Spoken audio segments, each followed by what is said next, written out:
Another day, another basketball stories na naman ang pagkikwentuhan natin. At ngayon nga ay ang pag-uusapan natin ang balitang maswerte nga daw ang Dallas Mavericks sa kanilang bagong duo.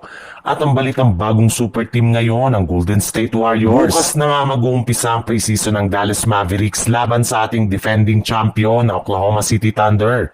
Kaya puspusa na nga ang mga ginagawang ensayo ngayon ng kanilang players ngayong araw.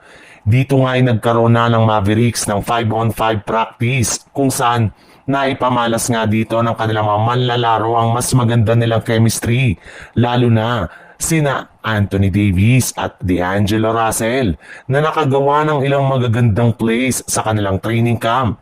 Naipakita nga nila dito na hindi pa rin naman nga talaga nawawala ang chemistry ng dalawang ito.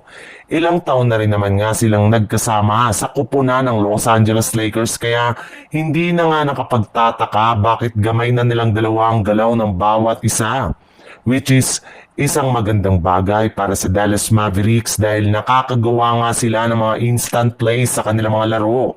Pero maghihintay pa rin naman nga daw tayo ng ilang araw o linggo bago magkasama sina D'Angelo Russell at Davis sa lineup ng Dallas Mavericks since nagre-recover pa rin naman nga si AD mula sa natamo nitong injury sa kanyang mata.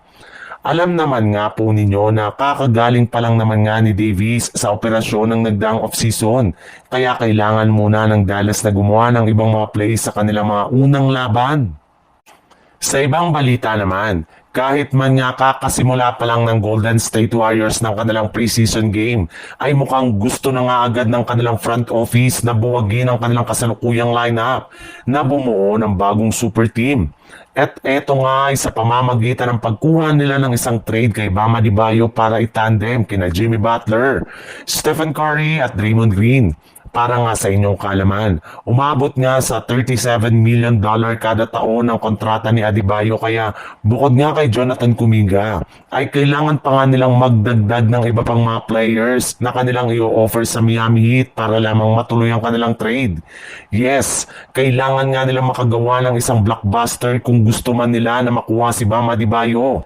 Maaari nga dito na madala ang iba pa nilang mga key role players at maging ang kanilang mga future draft pick na maaaring makasira sa kanilang chemistry, lineup at ang future ng kanilang prangkisa. Pero magiging worth it rin naman nga ang ganitong move dahil once na makuha nila si Adebayo ay makakabuo na sila ng isang legit na championship super team na maaaring makagawa ng bagong dynastiya sa mga susunod na taon sa NBA. At iyan nga ang posibleng gawin ng Golden State Warriors bago sumapit ang trade deadline sa darating na Pebrero.